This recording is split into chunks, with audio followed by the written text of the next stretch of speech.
You were like ending the podcast, and then it was like, oh, we didn't even touch on Formula One. And it was like, well, actually, we're back in for 20 more minutes. For 20 people. minutes, yeah. Welcome back to the weekly show here at Pinkbike. We took a little hiatus, but we're back, baby. And today we're going to talk about the most important pressing topic from the last news week.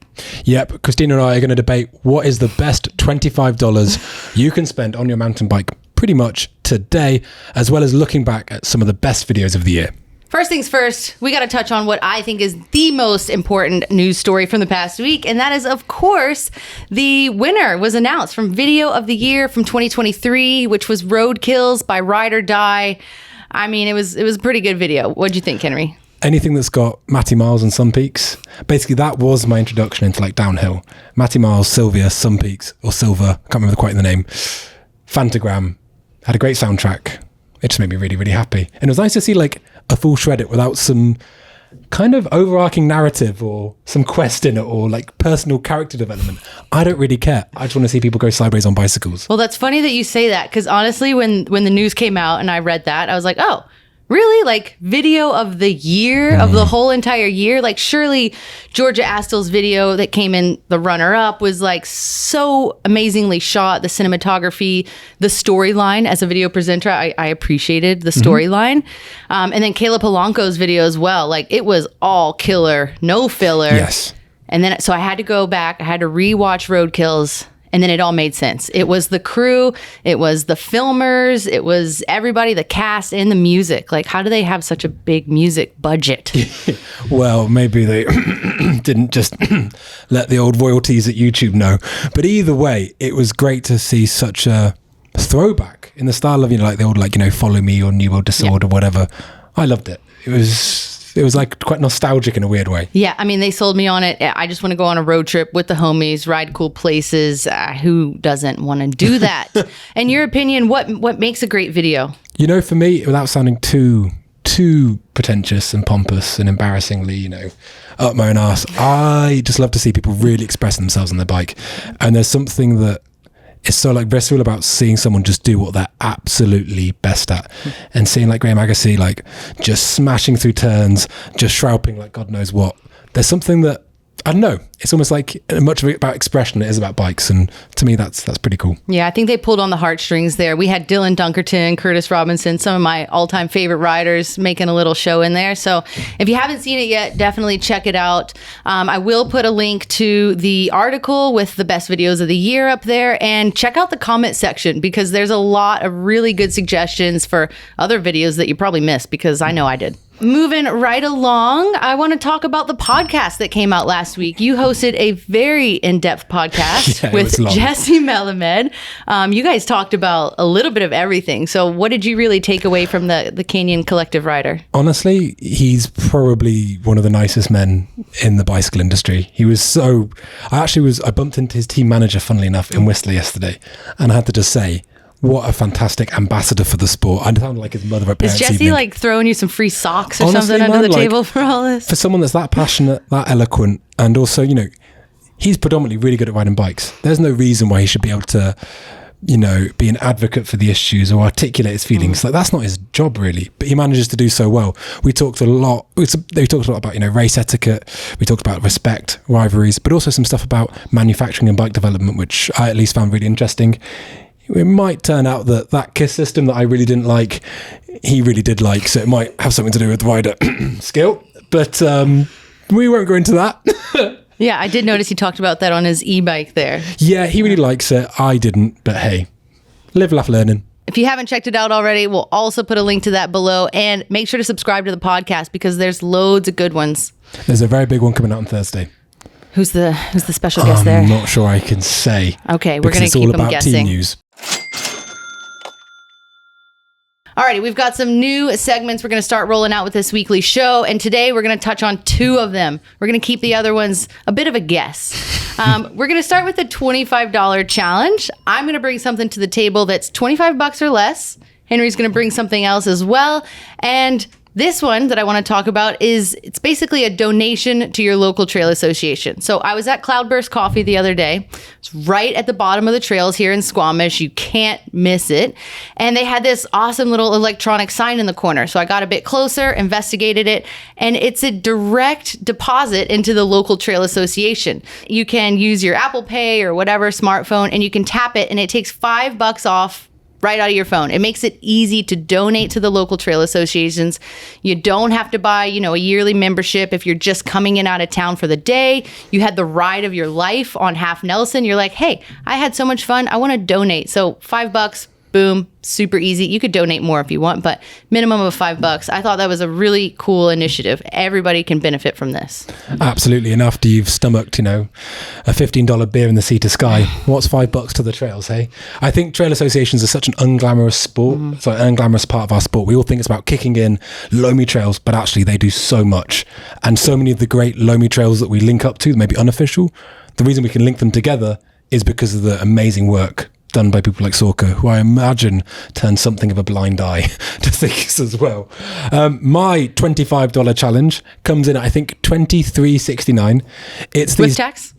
Maybe, probably not, because it's Canada and it's always put on afterwards, which is just so confusing to me. But anyway, $25.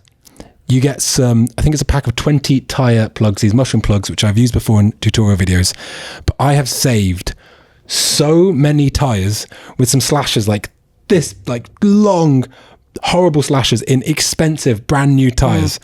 And they work pretty much every time for me. And because it's a flat patch on the bottom, as the tire then deforms and twists when you ride it again, it doesn't work itself loose.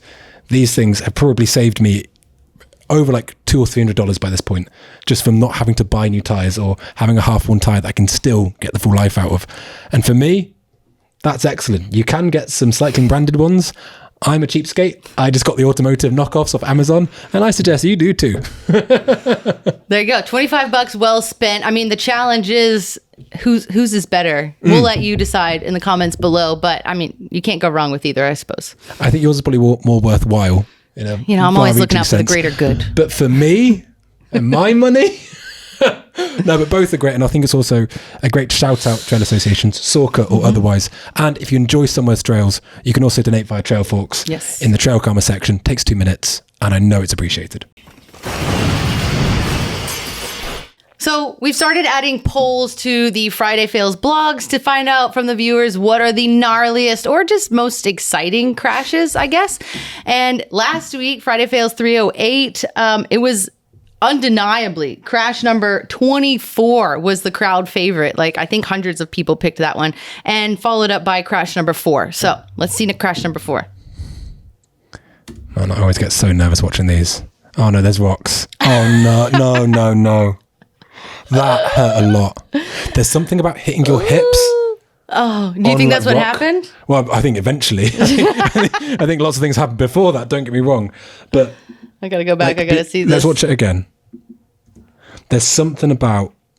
Oh, yeah. The crotch into the bars. Tell me about that as a guy. So, I mean, I'd be more worried about the crotch into the bars. Very, very painful. The hips. I don't know, maybe I just have like really bony hips, but smashing them on things. I basically got stuck in a chair last year after I thought I broke my pelvis. And then I went to the doctor and he told me to not be a wuss.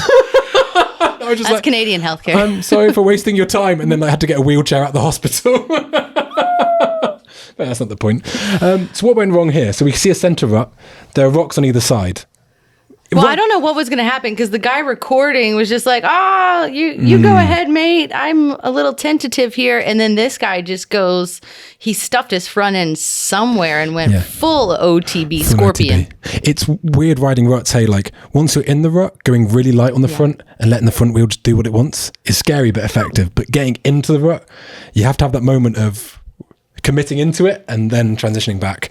And I think he would probably want to change up his technique for next time. Yeah, maybe. And it's probably a bit of the GoPro effect here where it probably is steeper. I mean, considering how far this rider flew forward, I would say it is almost definitely steeper than it looks. And I hope they're okay. If that wasn't the bad one. Yeah, that wasn't even the bad one. Good God. Let's get over to number 24. And they were going quick, to be fair to him. Oh, that was a fast, That was a fast, just going from very quickly to very slowly, very quickly. But yeah, right, let's see number 24. The ground just be coming up quick. Okay. Oh, not rocks again. Similar area, just need to ride with more dirt. This is sand and imminent death. Immediately no. Oh, immediately no. You kind of got away with that. I think he got away with it because it went to the end credits, but... I say this as somebody that rides with a Garmin mount, but it's always a bit of a red flag, hey? Like, you just see the Garmin mount. The Garmin got left home, so what does that mean? We're looking deep into it now. Yeah, whenever I do bike checks on my own bikes, they have a Garmin mount on. I can tell to the view it's a bit of a red flag. Well, another red flag too is that they look like they're actually on the same exact trail. Or same terrain. I think that's where they went wrong. You're trying to make this like scary, rocky stuff fun and fast and flowy. How do you ride exposure with confidence? Is there anything you can do? Is it a case of just committing? Is it like a calmness, a focus? I think for me, for sure it is. I've ridden one of the most like scary trails as far as like commitment goes, Portal Trail in Moab. And it is like, it's the trail where you see the signs that say don't fall or like dismount your bike because people have died here. And then, you know, riders like Killian Braun and then that G. Atherton video in the Dolomites. Like, I think you just have to be so laser focused about where you are going, not necessarily where you don't want to go. So it looked like they just got ever so slightly offline, and then all of a sudden it was like full focus on the cliffside there. I think that number 4, in terms of pain, was worse. That looked... Yeah, I think you might actually be right. So if you haven't seen the full video, please do check it out. It's last week's Friday Fails. And let us know in the comments of this video, what do you think was worse? Was number 4 really the worst? Because I think it was pretty horrible. I mean, number 4 looked like it could have led to some serious damage on the wrists and the hips, apparently. And that's it for our relaunched weekly show. Thank you very much for watching. Please, please, please, please, please subscribe. It makes everything better. And we will catch you next week, where we will definitely do another one. We will. Watch out.